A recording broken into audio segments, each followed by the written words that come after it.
Okay, अस्सलाम वालेकुम। आज 13 सितंबर का जो टेस्ट है उसकी केमिस्ट्री पोर्शन का डिस्कशन। तो क्वेश्चन नंबर 4 में ऑप्शन आता है डी, क्योंकि कार्बन मोनोऑक्साइड एक न्यूट्रल ऑक्साइड है।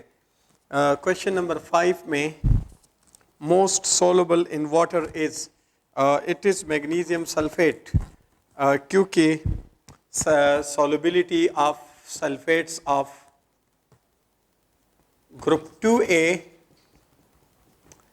decreases top to bottom due to increase of lattice energy. आमतौर पर solubility is directly proportional to ionic character and inversely proportional to lattice energy. अब आम salts में solubility का मेन डोमिनेंट करेक्टर है ionic character, तो down the group solubility बढ़ती है, left right solubility of salt in water कम होती है। लेकिन ग्रुप 2A के सल्फेट्स, कार्बोनेट्स और क्रोमेट्स, इन तीन किस्म के सॉल्ट में डाउन द ग्रुप 2A में बात कर रहा हूँ, सॉल्युबिलिटी क्या होती है, कम होती है टॉप टू बॉटम, क्योंकि यहाँ डोमिनेंट करेक्टर है लेटेस्ट एनर्जी, और लेटेस्ट एनर्जी इनकी डाउन द ग्रुप बढ़ती है। Question 6 is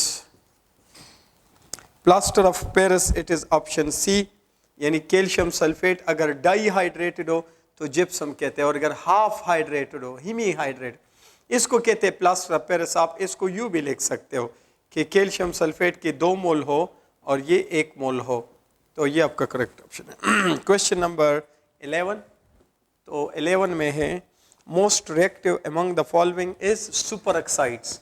Superoxides are more reactive than peroxide. Peroxide are more reactive than normal oxide.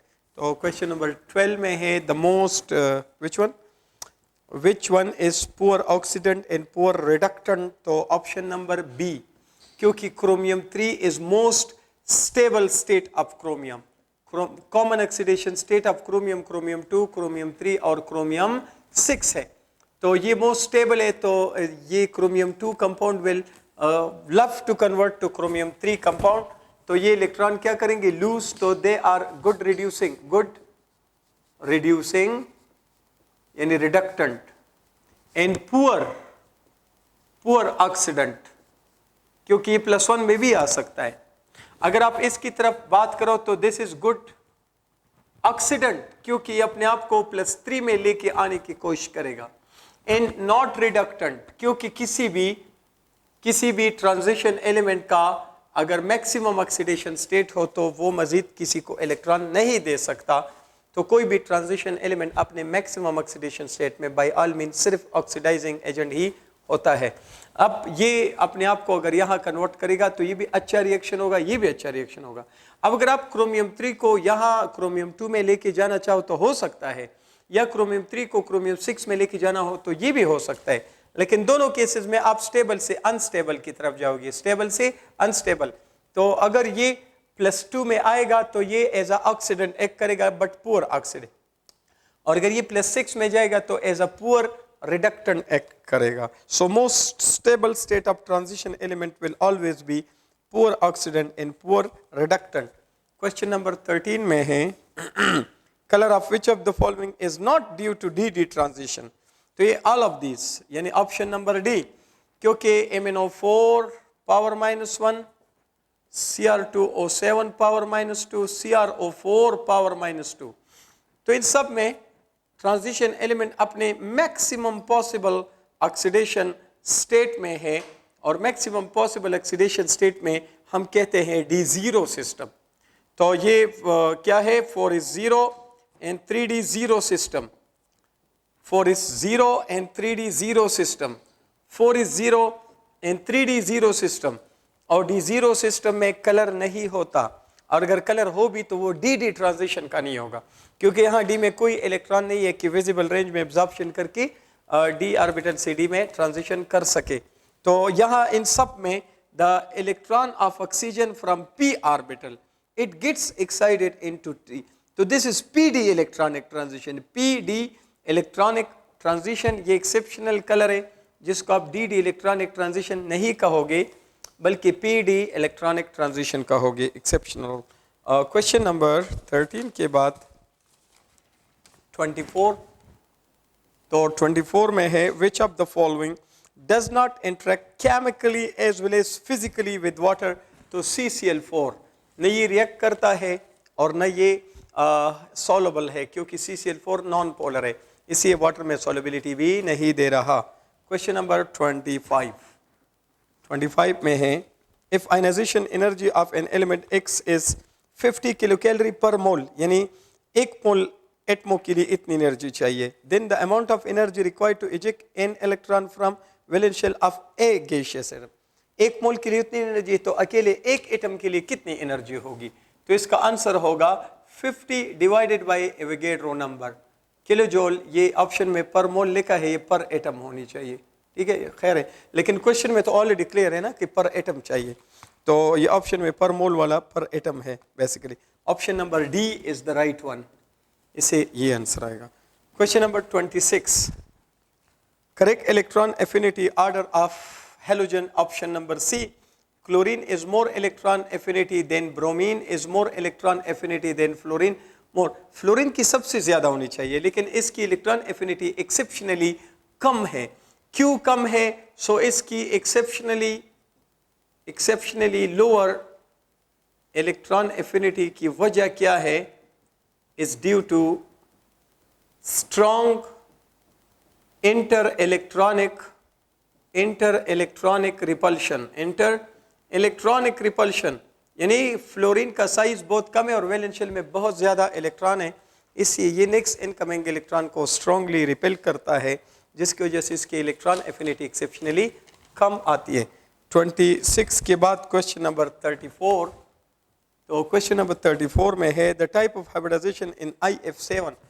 तो IF7 में जो हाइब्रिडाइजेशन है that is sp3 and d2। कैसे sp3 d2? इसमें आयोडीन जो है इसका कन्फिग्रेशन लिखो तो आखिर में आएगा 5:5p3 एंड 5d0। तो ग्राउंड स्टेट में ये एक बॉन्ड बनाने का काबिल है, क्योंकि वैलेंसी इसकी क्या आ रही है 1। तो फिर ये क्या करेगा? अपने आप को लेके जाएगा एक्साइटेड स्टेट में।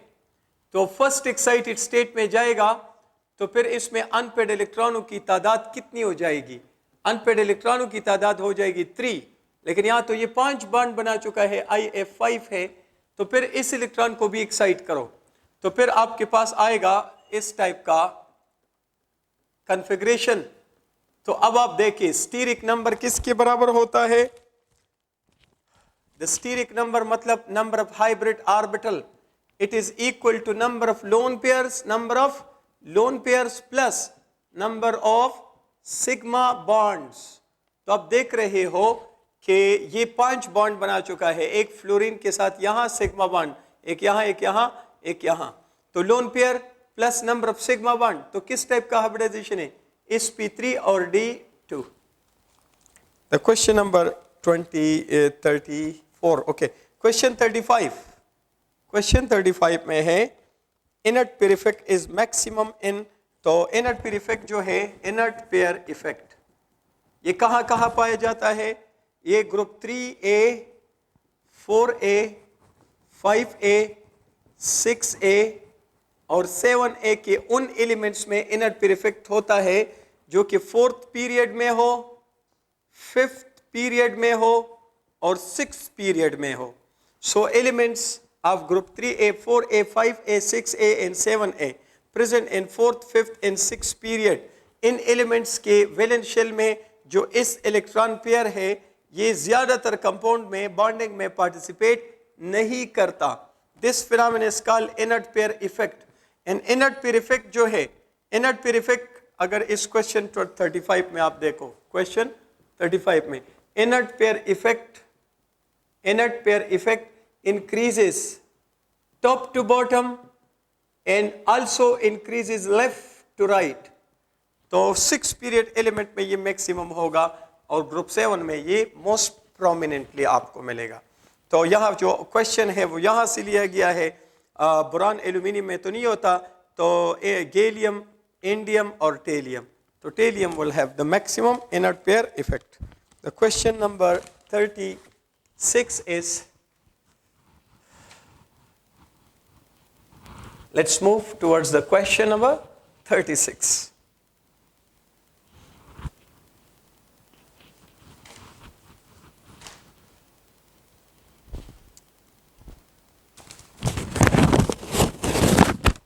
36 में क्या है?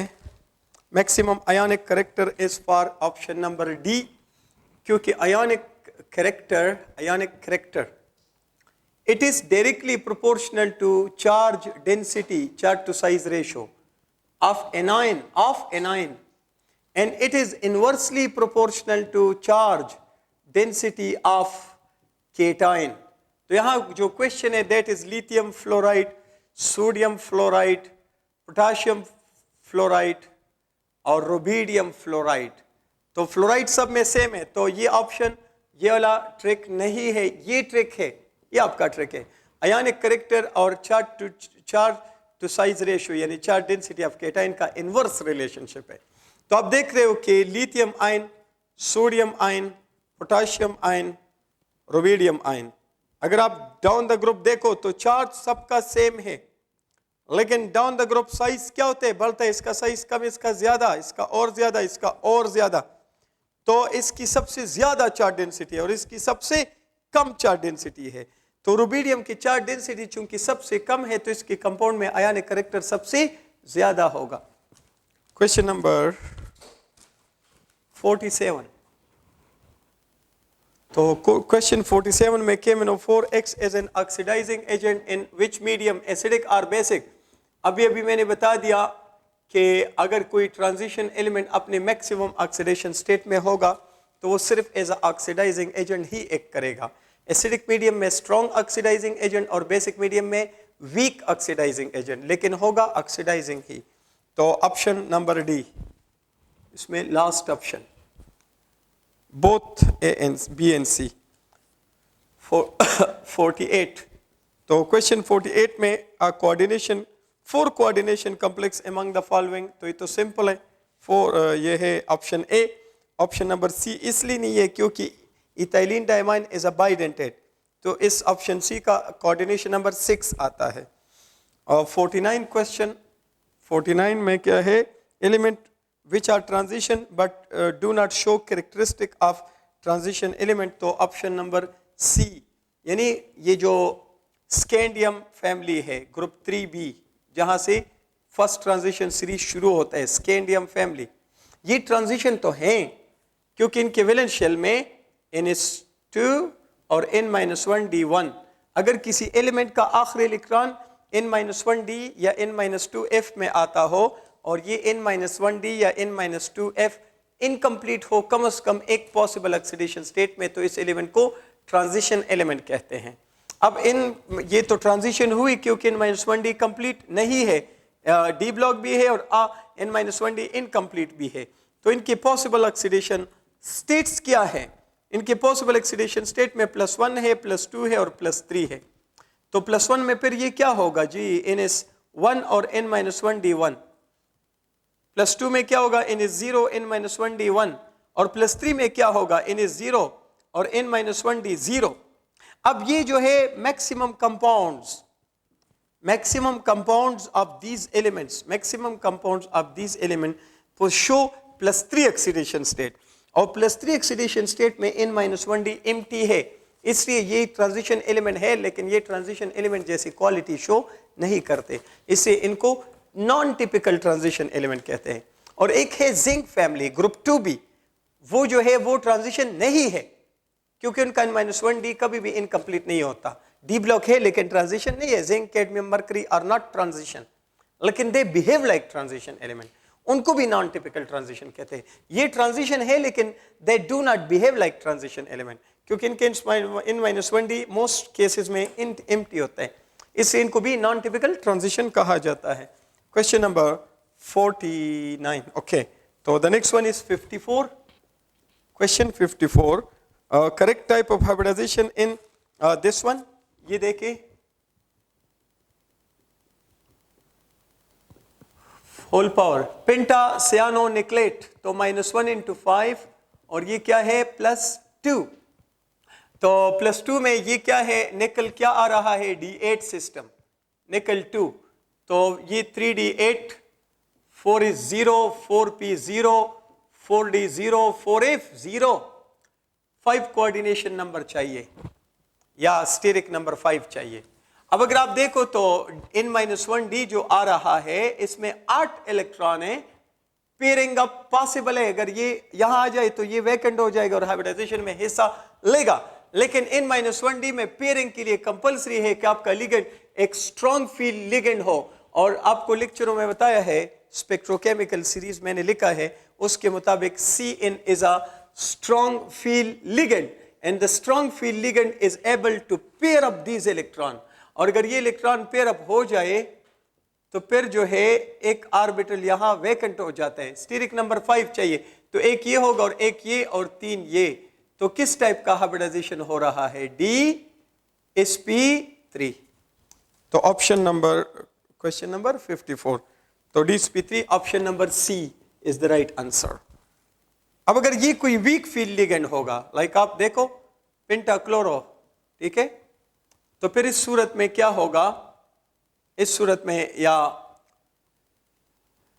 पेंटाब्रोमो, ठीक है, तो ये -1 × 5 और ये +2, वंस अगेन निकल 2 ही है, तो आपके पास क्या होगा 3d8, 4 is 0, 4d0, 4 is 0, sorry 4p0, 4d0, 4f0, तो यहां पर pairing up will not take place, क्योंकि आपका जो लिगेंड है वो एक वीक फील्ड लिगेंड है, ये क्या है, वीक फील्ड लिगेंड, तो ये इलेक्ट्रॉन पेयर अप नहीं हो सकते, तो this N-1D is not able to take part in hybridisation, तो फिर एक ये हाइब्रिडाइज होगा, स्टेरिक नंबर 5 है, और 3 ये, तो 4, और एक यहां वैलेंस d ऑर्बिटल से आएगा, तो किस टाइप का हाइब्रिडाइजेशन होगा, sp3d1, तो स्ट्रॉन्ग फील्ड लिगेंड में d पहले आएगा, वीक फील्ड लिगेंड में d बाद में आएगा। क्वेश्चन नंबर 55, क्वेश्चन नंबर 55 में है the fake blood is applied for, तो ऑप्शन नंबर सी, हर वो कंपाउंड फेक ब्लड कहलाता है, हर वो कंपाउंड फेक ब्लड कहलाता है which contains, it is the compound containing what, compounds containing iron 3 and thiocyanate ion, जिस कंपाउंड में आयरन 3 और थायोसाइनेट आयन हो वो ब्लड रेड कलर रखता है, तो उसको फेक ब्लड कहते हैं।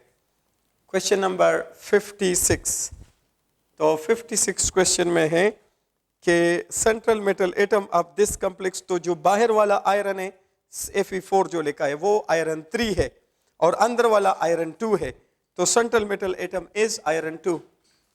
क्वेश्चन नंबर 61 क्वेश्चन में which one is oxidant but not reductant, थोड़ी देर पहले मैंने कह दिया कि जब भी कोई ट्रांजिशन एलिमेंट अपने मैक्सिमम ऑक्सीडेशन स्टेट में होगा तो सिर्फ एज अ ऑक्सीडेंट एक्ट करेगा, एज अ रिडक्टेंट एक्ट नहीं करेगा। 62 electronic transition related with colour of complexes, तो इसको आप कहते हो option number A, option number A d electronic transition, d electronic transition, यानी it is electronic transition within the subshell. Colour ऐसे होता है ना कि जब विजिबल लाइट से ये इलेक्ट्रॉन कोई लाइट से एनर्जी लेता है तो डी से डी में जाता है, पूरा एक N-1D सबशेल है, तो इसको डी इलेक्ट्रॉनिक ट्रांजिशन कहते हैं या electronic transition within the subshell. और 63 में क्या है, तो 63 में है coordination number of this complex is 6, Q6 है, सॉरी, तो option number c is the right answer, क्योंकि इसमें ये जो ऑक्सलेट आयन दिया है, oxalate is bidentate, coordination number क्या है, it is the number of coordinate covalent bond form by the central metal atom, तो एक ऑक्सलेट 2 कोऑर्डिनेट कोवेलेंट बॉन्ड बनाएगा, अगर ये 2 है तो 4 बनाएगा, तो 4 ये और 2 ये, तो कोऑर्डिनेशन नंबर टोटल 6 हुआ, इसमें ऑप्शन सी आता है। तो क्वेश्चन नंबर 77 चाल्कोजेन का लफ्ज जो अप्लाई होता है ये ग्रुप 6b एलिमेंट्स के लिए होते हैं। चाल्कोजेन का मतलब क्या होता है, तो लफ्ज चाल्कोजेन मीन्स ओर फार्मिंग, ऐसे एलिमेंट जो ओर्स बनाते हैं तो उनको आप कहते हो चाल्कोजेन।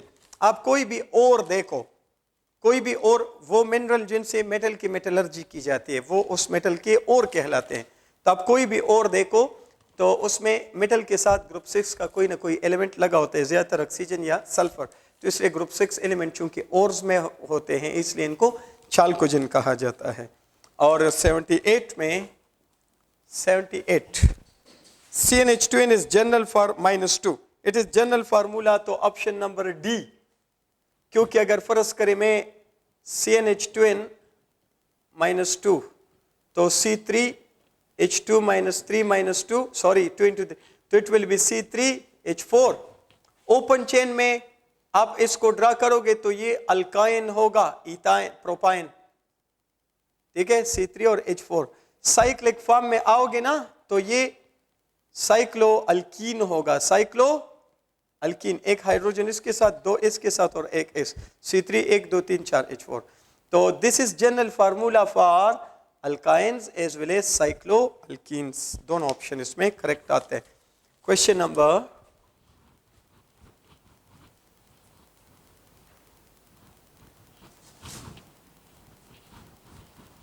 78 के बाद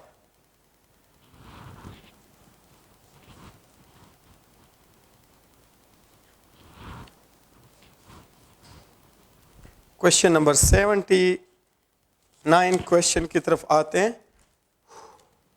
क्वेश्चन नंबर 79 कि ये जो प्रोसेस लिखा है NCO plus 2n plus 1H2, ठीक है, giving me CnH2n plus 2 plus in water, इसको पेट्रोलियम कहते हैं, अल्केन होते हैं ना पेट्रोलियम मेनली, ठीक है ना।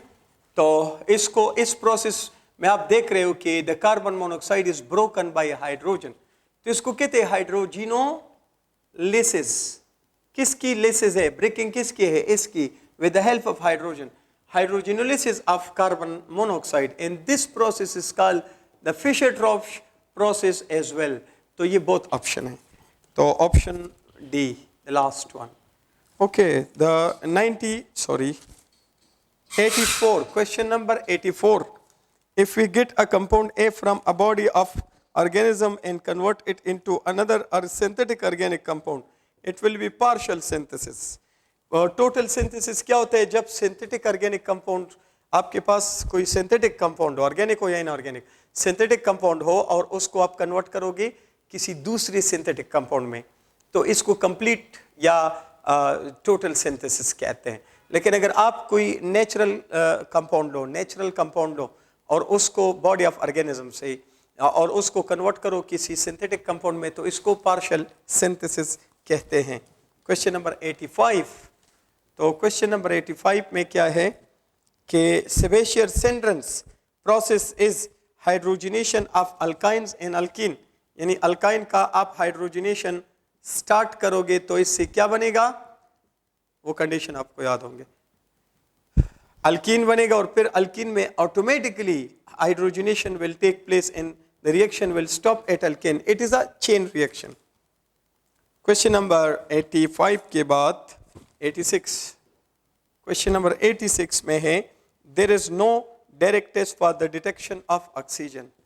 क्वेश्चन नंबर 94 में है the Prussian blue colour of the appearing during detection of nitrogen in the organic compound, it is due to, तो ऑप्शन नंबर ए आता है। इसमें बेसिकली बनता है प्रूशियन ब्लू जो है, दिस इज फेरोसाइनाइड, ये कंपाउंड है आपके पास, ठीक है। तो इस लिहाज से आप कहते हो कि आयरन, ठीक है, हेक्सासायानोफेरेट 2, ये आयरन 3 है और ये आयरन 2 है, तो iron hexacyanoferrate 2। Okay, the question 94 के बाद 95 की तरफ आते हैं। 95, an organic compound containing both nitrogen and sulphur, Lassaigne solution will contain this one. अगर if nitrogen and not sulphur तो सोडियम साइनाइड बनेगा लेसाइन सोल्यूशन में। If sulphur and not nitrogen, sulphur हो नाइट्रोजन नहीं हो, तो ये केमिकल बनेगा sodium sulphide. If sulphur and nitrogen दोनों मौजूद हो तो फिर ये दोनों नहीं बनेंगे, बल्कि ये कंपाउंड बनेगा, सोडियम थायोसाइनेट बनेगा, ब्लड रेड कलर जो होगा। ठीक है, क्वेश्चन नंबर 96 की तरफ आप आ जाएं। तो question 96 is about general formula for petroleum. तो इसमें ऑप्शन डी है, क्योंकि petroleum basically mixture of various kind of alkanes होता है। तो अल्केन्स का जनरल फार्मूला क्या आ रहा है? CnH2n+2। मैंने यहाँ लिखा भी है, ये देखो CN, तो इसमें +2 कोई नहीं है, तो none of this. Question number 107 कहते हैं कि Markovnikov addition among the following is, तो कोई नहीं, नन ऑफ दिस, क्योंकि मार्कनिकॉफ एडिशन के लिए शर्त क्या है? इसके लिए सबस्ट्रेट यानी ऑर्गेनिक कंपाउंड लाइक अल्कीन लो, ये एसिमेट्रिकल होना चाहिए, यानी दोनों डबल बॉन्डेड कार्बन के साथ डिफरेंट एटम या ग्रुप ऑफ एटम लगे हुए होने चाहिए, और प्लस जो रिएजेंट इसके साथ रिएक्ट करेगा वो क्या होना चाहिए? पोलर। पोलर मतलब एसिमेट्रिकल। तो इनमें कोई भी ऐसा ऑप्शन नहीं है कि रिएजेंट और सबस्ट्रेट दोनों एसिमेट्रिकल आ रहे हो। क्वेश्चन नंबर 108 कहते हैं कि द मेजर प्रोडक्ट, ये भी मार्कनिकॉफ का ही है। आप देख सकते हो कि ये आपके पास एक एसिमेट्रिकल अल्कीन है, क्योंकि इस डबल बॉन्डेड कार्बन के साथ हाइड्रोजन और मिथाइल लगे और इसके साथ हाइड्रोजन लगे हैं, और ये एक एसिमेट्रिकल रिएजेंट है, ये इलेक्ट्रोफाइल है और ये न्यूक्लियोफाइल है। तो definitely you will see Markovnikov addition, और मार्कनिकॉफ रूल के मुताबिक the nucleophile of the reagent attacks on that carbon which carries the least number of hydrogen atom.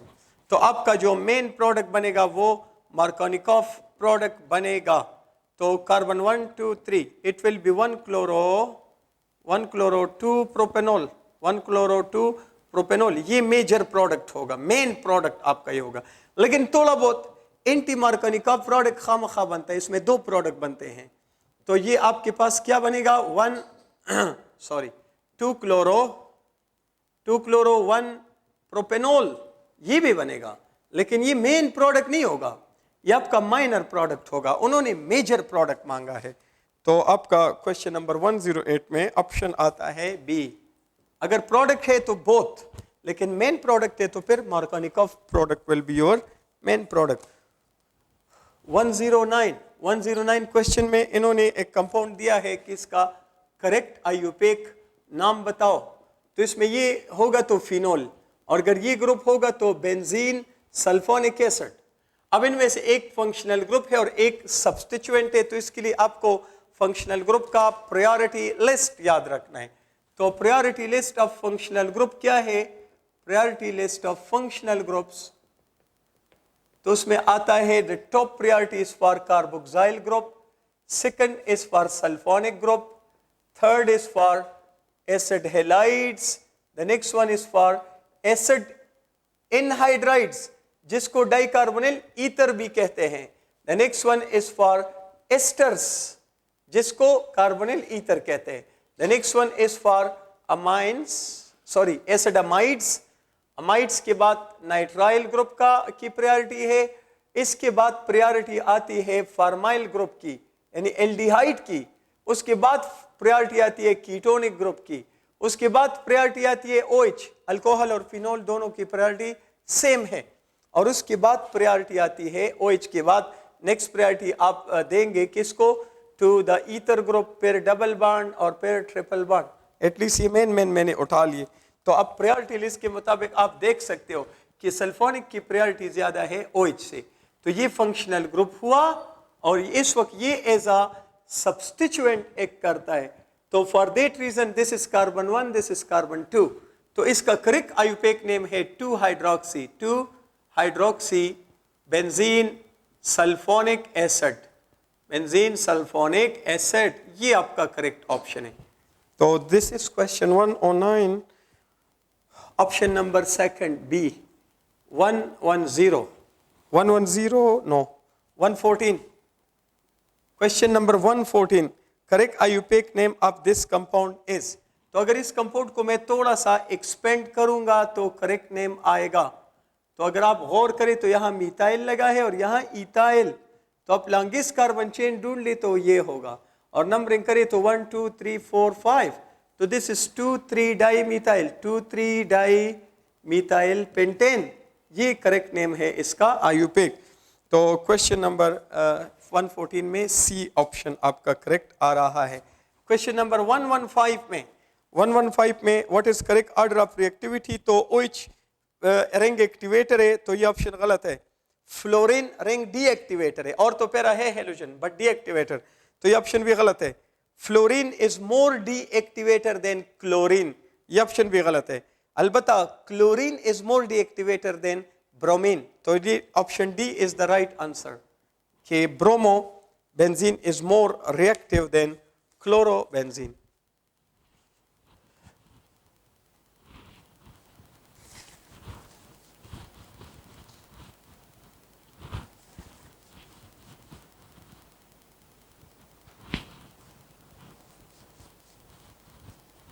Question number 116. Question number 116 is most unstable among the following is.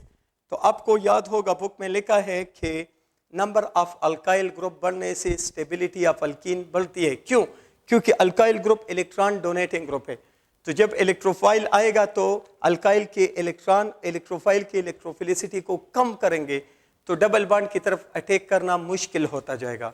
Number of alkyl group अगर कम है तो reactivity ज्यादा है, stability फिर कम है। Number of alkyl group ज्यादा है तो फिर उसमें रिएक्टिविटी ज्यादा। अगर दो अल्काइल ग्रुप एक कार्बन पे आएंगे डबल पे, तो फिर बहुत ज्यादा स्टेबिलिटी मिलेंगी। तो इसमें अगर आप गौर करें तो इसमें आपका क्वेश्चन ये ऑप्शन ए, ये तो हाईली स्टेबल है क्योंकि दो अल्काइल ग्रुप एक ही कार्बन पे मौजूद है, और आपका ऑप्शन नंबर डी वो भी बहुत ज्यादा स्टेबल है क्योंकि एक कार्बन पे दो अल्काइल मौजूद है। यानी कि आपका करेक्ट ऑप्शन बी या सी में से कोई एक है। तो अगर आप गौर करें तो ऑप्शन बी जो है ये सिस आइसोमर है, सिस, और ऑप्शन सी जो है ये ट्रांस आइसोमर है। अब सिस आइसोमर में दोनों अल्काइल ग्रुप सेम साइड पे लाई करते हैं, तो वो स्टीरिक रिपल्शन एक दूसरे को ऑफर करते हैं, और स्टीरिक रिपल्शन स्टेबिलिटी को कम करता है।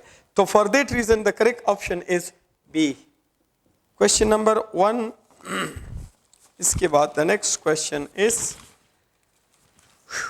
124 के final organic compound during catalytic oxidation of alkane that is carboxylic acid, book में लिखा है, चेन रिएक्शन है 125। तो term cyclic ethers is used for epoxides, यानी carbon carbon oxygen ring, this is a cyclic ether, तो you call it oxiranes या epoxides. 126, तो 126 में है the acidic behaviour of one alkyne या terminal alkyne, it is due to maximum s character. इस character बढ़ने से इस करेक्टर sp हाइब्रिडाइजेशन में इस करेक्टर बहुत ज्यादा है 50%, जिसकी वजह से कार्बन की इलेक्ट्रोनेगेटिविटी बहुत ज्यादा है, and it creates enough positive character on hydrogen which makes the hydrogen acidic. और question number 131, it's about when 3 mole of acetylene polymerize a trimer may be formed, the trimer may be dash। तो अगर 3 मोल acetylene gas को आप पास करो copper tube से at high temperature, it's giving you a cyclic polymer trimer बल्कि, and that is benzene, लेकिन अगर ये कैटलिस्ट आप चेंज करो वही रिएक्टेंट होंगे। अगर आप क्यूप्रस क्लोराइड और एमोनियम क्लोराइड का एक्वस सोल्यूशन लो तो फिर ये दो एसिटाइलिन मॉलिक्यूल कन्वर्ट हो जाते हैं इनटू विनाइल ग्रुप, ये एक विनाइल ग्रुप, ये दूसरा विनाइल ग्रुप, और एक एसिटाइलिन एज सच रह जाता है, एक हाइड्रोजन इसको मिल जाता है, एक हाइड्रोजन उसको, तो दरमियान में एसिटाइलिन आएगा और दो विनाइल ग्रुप, तो इसको कहते हैं di vinyl acetylene. IUPAC name carbon 1 2 3 4 5 6, तो हेक्सा 1,5 डाइइन 3 आयन, ये आपका प्रोडक्ट होगा। तो ये both of this question number 131 में option number d is the right answer, the last one. 132 के मुताबिक ये लिखा है कि इनमें कौन सा प्रोडक्ट बनेगा, तो आप याद रखो कि बीटा एलिमिनेशन रिएक्शन में अल्काइल हैलाइड में जो बीटा एलिमिनेशन रिएक्शन होता है, अगर आपके पास एक बीटा कार्बन हो फिर तो सिंपल एलिमिनेशन होगा, और अगर दो बीटा कार्बन हो और दोनों नंबर ऑफ कार्बन दोनों साइडों पे, अल्फा कार्बन के दोनों साइडों पे सेम नंबर ऑफ कार्बन हो, तो उसको सिमेट्रिकल बीटा कार्बन कहते हैं। फिर तो आप कोई भी प्रोडक्ट, सिंपल एलिमिनेशन। लेकिन अगर अल्फा कार्बन के दोनों साइडों पे नंबर ऑफ कार्बन में फर्क है तो आप कहते हो एसिमेट्रिकल अल्काइल हैलाइड है, या एसिमेट्रिकल बीटा आपके पास एसिमेट्रिकल बीटा हाइड्रोजन है या एसिमेट्रिकल बीटा कार्बन है। तो एसिमेट्रिकल बीटा कार्बन अगर आएंगे और इसमें एलिमिनेशन रिएक्शन होगा तो इसके लिए एक रूल है जिसको कहते हैं सेटजिफ रूल। क्या? सेटजिफ रूल। तो सेटजिफ रूल कहता है कि जब बीटा एलिमिनेशन रिएक्शन हो तो आप उस बीटा कार्बन से हाइड्रोजन रिमूव करें which belong to larger alkyl group, तो ये बेसिकली रिमूव होगा, तो आपका ये प्रोडक्ट बनेगा और इसको कहते हैं सेटजिफ प्रोडक्ट, द 2-ब्यूटीन। लेकिन ये 100% नहीं बनेगा, थोड़ा बहुत ये भी बनेगा, जिस तरह मार्कनीकॉप में 2 प्रोडक्ट बनते हैं, बट ये 1-ब्यूटीन आपका बहुत माइनर में बनेगा, माइनर, और ये जो 2-ब्यूटीन है ये मेन प्रोडक्ट होगा, मेजर। तो उन्होंने मेन प्रोडक्ट मांगा है। क्वेश्चन नंबर 132 कि द मेन प्रोडक्ट इज, तो ऑप्शन नंबर बी यानी कि two butene will be your main product. 133 ethyne and two butyne can be distinguished by Tollens reagent, क्योंकि टर्मिनल अल्काइन जो है इसके साथ टोलेंस रिएजेंट रिएक्ट करता है, ठीक है, ये टोलेंस रिएजेंट है, तो आपके पास बनता है डाई सिल्वर एसिटिलाइड जो कि अपीयर होता है एज अ वाइट प्रेसिपिटेट। तो ये टेस्ट हुआ एसिटाइलिन के लिए, लेकिन अगर आप जो है 2-ब्यूटाइन लो तो 2-ब्यूटाइन इज नॉट एसिडिक, ये टोलेंस रिएजेंट के साथ कोई रिएक्शन नहीं देगा। तो terminal and non terminal alkyne can be distinguished by Tollens reagent. 141 में क्या है कि Dutch liquid among the following is, तो इस कंपाउंड को कहते हैं डच लिक्विड 1,2-डाइक्लोरोईथेन या ethylene vicinal dichloride. This is called Dutch liquid, क्योंकि अगर आप इथीन लो, इथीन और क्लोरीन के साथ रिएक्ट करो यूजिंग CCl4 इज मीडियम, तो 1,2-डाइक्लोरोईथेन बनेगा और ये ऑयली होगा और इसकी डेंसिटी CCl4 से क्या होगी? कम। तो जो CCl4 नीचे रहेगा और ये कंपाउंड सरफेस पे आकर एक ऑयली लेयर देगा, और ये ऑयली लेयर बिल्कुल उसी तरह दिखाई देता है जिस तरह एक डच दिखाई देता है। क्या होता है Dutch? It is stagnant spoiled water, Pashto में हम उसको कहते हैं डंट, यानी स्टेगनेंट स्पॉइल्ड वाटर का सरफेस आप देखोगे वो ऑयली होता है। इस सोल्यूशन का सरफेस भी इस कंपाउंड की वजह से बिल्कुल डच की तरह ऑयली दिखाई देगा, इसलिए इस कंपाउंड को डच लिक्विड कहते हैं। तो डच लिक्विड टेस्ट जो है अल्कीन में सिर्फ लोअर अल्कीन के लिए होता है, हायर अल्कीन के लिए नहीं होता, अल्काइन के लिए भी बिल्कुल नहीं होता। तो अच्छा टेस्ट नहीं है, बट इथीन के लिए इस्तेमाल होता है। 142 में है in protic solvent the correct order of nucleophilicity, तो इसमें ऑप्शन नंबर सी है। तो न्यूक्लियोफिलिसिटी जो है न्यूक्लियोफिलिक पावर को कहते हैं। Nucleophilicity is a kinetic phenomena. What do you mean by it is a kinetic phenomena? It means कि nucleophilicity is directly proportional to the rate of reaction. Nucleophilicity is directly proportional to rate of reaction. वो base, वो negative particle या neutral particle having extra lone pair, so वो base जो तेज react करेगा strong nucleophile माना जाता है। अब अगर आप यहां देखो एक्वस मीडियम में या प्रोटिक मीडियम में, किसमें क्या होते हैं? प्रोटिक सॉल्वेंट, ऐसा सॉल्वेंट जो पोलर हो और हाइड्रोजन बॉन्डिंग बनाता हो, ऐसा सॉल्वेंट जो पोलर हो और हाइड्रोजन बॉन्डिंग बनाता हो, इसको पोलर प्रोटिक सॉल्वेंट कहते हैं। लेकिन ऐसा सॉल्वेंट जो पोलर हो लेकिन हाइड्रोजन बॉन्डिंग नहीं बनाता, लाइक एसीटोन, तो उसको एप्रोटिक सॉल्वेंट कहते हैं।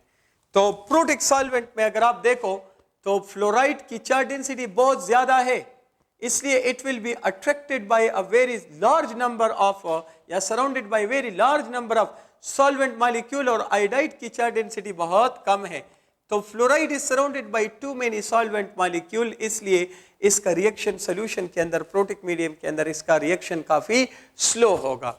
लेकिन आयोडाइड आजाद है, बहुत कम सॉल्वेंट मॉलिक्यूल इसके साथ अटैच्ड है, तो iodide is better nucleophile than fluoride in the protic medium. Aprotic medium में कहानी डिफरेंट है। फ्लोराइड और आयोडाइड, फ्लोराइड दोनों में सॉल्वेंट मॉलिक्यूल नहीं होते, तो फ्लोराइड हल्का है और आयोडाइड भारी है, तो हल्का तेज रिएक्ट करेगा। तो एप्रोटिक मीडियम में fluoride is good nucleophile, it is poor nucleophile, और प्रोटिक मीडियम में iodide is good nucleophile and fluoride is poor nucleophile. ठीक, क्वेश्चन नंबर, तो इसमें ऑप्शन सी हुआ 142 में। द नेक्स्ट वन इज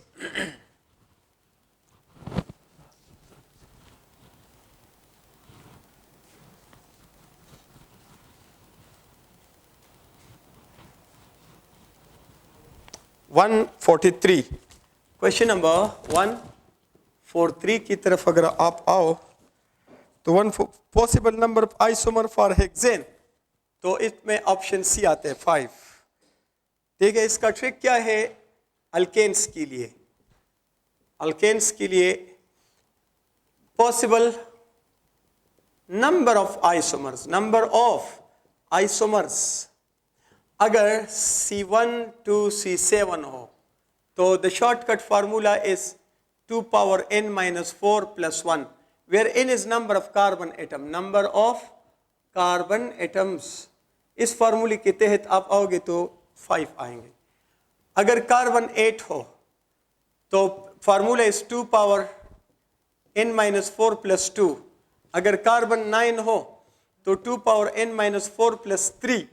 अगर डीकेन हो तो 2 power n minus 4 plus 11। ये शॉर्ट फार्मूलाज है नंबर ऑफ आइसोमर्स कैलकुलेट करने के लिए अल्केन्स में। 143, तो 143 के बाद next question is 151। Question number 151 में है करेक्ट ऑर्डर ऑफ बेसिसिटी।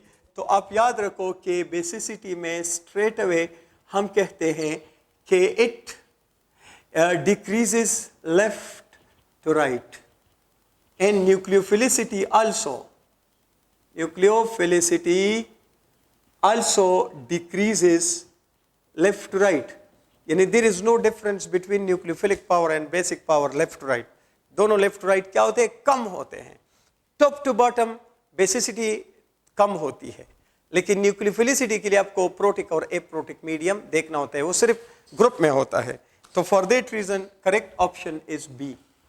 और question number 152 is correct order of basicity in aqueous solution. तो प्योर अमाइंस में basicity of amines is affected by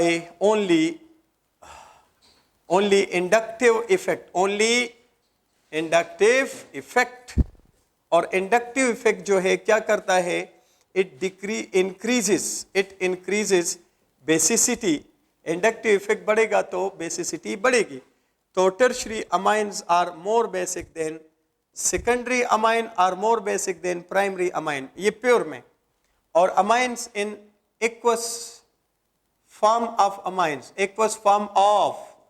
amines अगर सोल्यूशन में हो, वाटर में हो, प्रोटिक मीडियम में अमाइन पड़े हो, तो इस सूरत में basicity is affected by steric effect. Yes, ये तो डेफिनेटली होगा। तो स्टीरिक इफेक्ट क्या करता है? बेसिसिटी को बढ़ा देता है। और एक होता है सॉल्वेंट इफेक्ट। तो सॉल्वेंट इफेक्ट में basicity decreases with increase of alkyl groups या कार्बन एटम्स। तो स्टीरिक इफेक्ट के मुताबिक tertiary stronger than secondary, stronger than primary. और सॉल्वेंट इफेक्ट के मुताबिक जो है आप कह सकते हो primary is stronger than secondary, stronger than tertiary. एक तीसरे इफेक्ट भी है, that is what we call the what to say the steric effect या क्राउडिंग इफेक्ट, स्टीरिक या क्राउडिंग इफेक्ट। तो स्टीरिक इफेक्ट जो है ये कहते हैं कि बेसिसिटी डिक्रीज विद क्राउडनेस, यानी with increase of alkyl groups, crowding के साथ बेसिसिटी कम होती है। तो ये करेक्ट ऑर्डर है। तो प्रोटिक मीडियम में आप देख रहे हो कि बास केसेस में प्राइमरी स्ट्रांग आता है, बास केसेस में टर्शरी स्ट्रांग आता है, लेकिन secondary by all mean middle में आ रहा है। तो एक कुछ सोल्यूशन की सूरत में secondary amine is are strongest bases, secondary amine और स्ट्रॉन्गेस्ट बेसिस, इसमें तो कोई डाउट नहीं है। लेकिन फिर इस सूरत में मिथाइल अमाइन हो, शाबाश, मिथाइल अमाइन का क्या मतलब है? मिथाइल अमाइंस का मतलब है कि अगर नाइट्रोजन के साथ जो है मिथाइल ग्रुप लगे हो, like this is primary methyl amine, like this is secondary methyl amine, सही है, और this is tertiary methyl amine. तो मिथाइल ग्रुप बहुत बड़ा नहीं है, इस वजह से इंडक्टिव इफेक्ट जो है ये इंडक्टिव इफेक्ट है, I am sorry, this is not steric effect, this is inductive effect, ठीक है,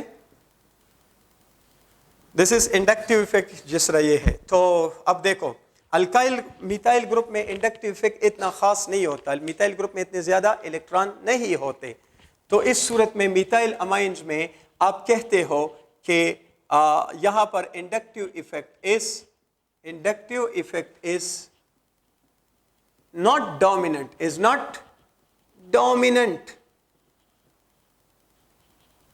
मेन कैरेक्टर एंड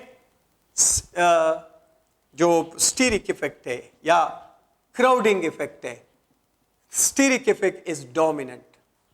ये पॉइंट याद रखना इंपॉर्टेंट है, ठीक है ना। तो इस लिहाज से मिथाइल अमाइन में आप कहोगे कि ये हमारा क्वेश्चन है कि इस सूरत में सेकेंडरी तो डेफिनेटली ज्यादा ही होगा, secondary methyl amine will be stronger then, तो अब इंडक्टिव इफेक्ट इतना पावरफुल नहीं है। तो इस सूरत में आप कहोगे कि the primary amine will be stronger and the tertiary amine will be weaker। ये आपका करेक्ट ऑप्शन है।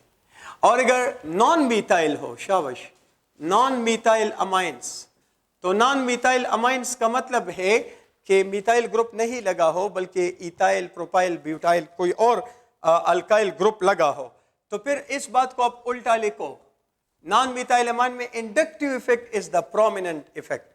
तो फिर उस सूरत में आप लिखोगे लाइक अगर मैं इथाइल लिखूं तो secondary ethyl amine will be stronger base than tertiary ethyl amine, then tertiary ethyl amine will be stronger than the primary ethyl amine. तो आपका इसमें करेक्ट ऑप्शन क्या हुआ? क्वेश्चन नंबर 152 में आपका करेक्ट ऑप्शन है A. Okay, now moving towards the next question.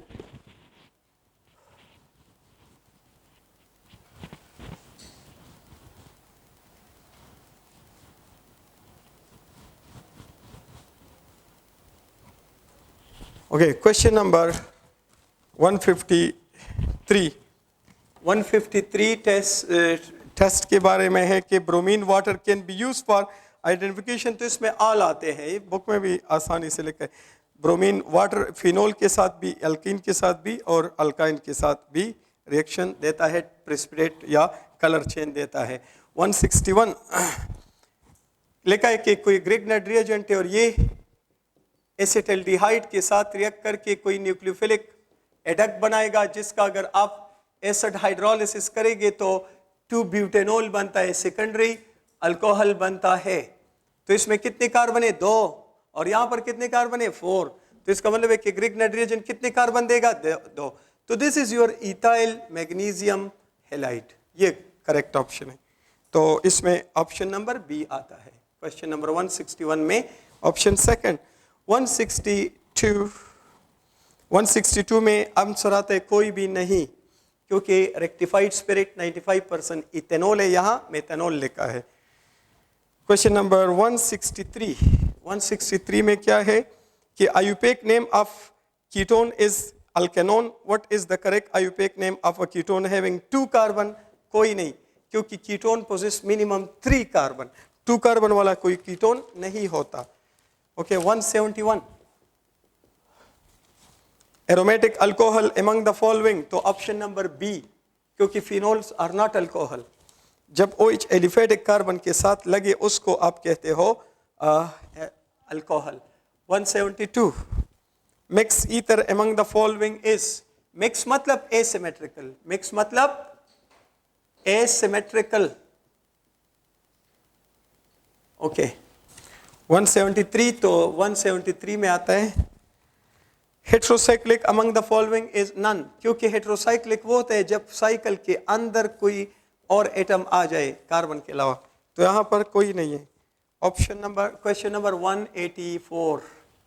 184 में correct order of acidic strength. तो ऑप्शन नंबर बी है, क्योंकि यहां देखे ये मेथनॉल है, ये एथेनॉल है एंड सो ऑन. तो ये कम इंडक्शन देगा, ये ज्यादा इंडक्शन देगा. This oxygen is less negative, this oxygen is more negative. More negative oxygen will not let the hydrogen go out easily. तो नंबर ऑफ कार्बन या अल्काइल ग्रुप बढ़ने से एसिडिटी कम होती है. 185 है कि ये बहुत इंपॉर्टेंट रिएक्शन है, पूरी तरह देख लो.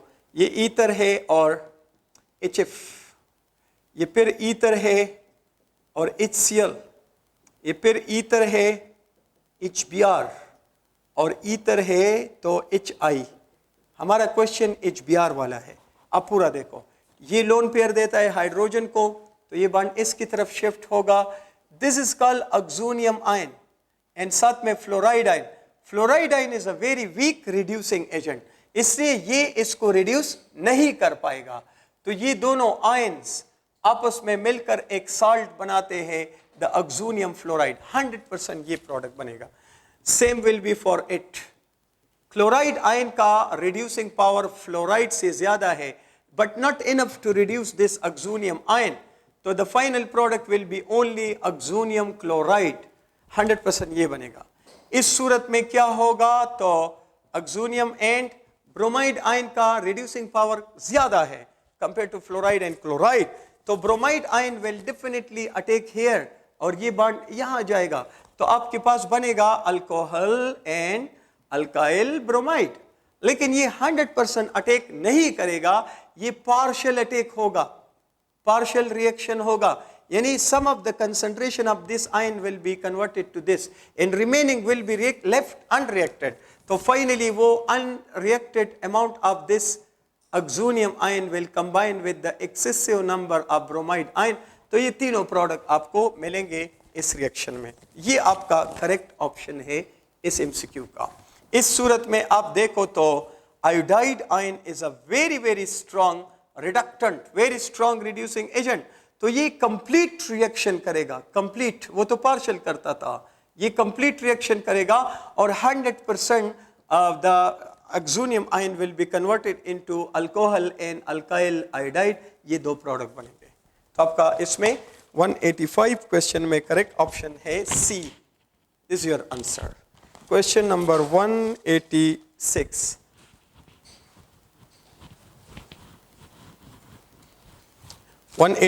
में क्या आता है? 186 के मुताबिक alcohol can give what kind of reaction? तो both electrophilic substitution and nucleophilic substitution. 191 beta elimination is favoured by tertiary, क्योंकि क्राउडिंग इफेक्ट बढ़ने से, नंबर ऑफ अल्काइल ग्रुप बढ़ने से एसएन का चांस कम होता है और एलिमिनेशन का चांस बढ़ता है. 192. तो 192 क्वेश्चन है कि विच one is considered a derivative of water? All of this. क्योंकि अल्कोहल का शेप वाटर की तरह है, फिनोल्स का शेप, मॉलिक्यूल का शेप वाटर की तरह है और ईथर का शेप भी वाटर की तरह है. ये भी sp3 है, ये भी sp3, ये भी sp3. All are considered the derivatives of water. And the very last question is a tridentate among the following is. So tridentate ligand among the following is option number B, the diethylene triamine. ये diethylene and triamine, diethylene and triamine, tridentate neutral ligand. Thank you very much. This is the very last question 193. तो इसमें जितनी भी problematic question है वो हमने इंशाल्लाह try किए कि डिस्कस करें. Thank you.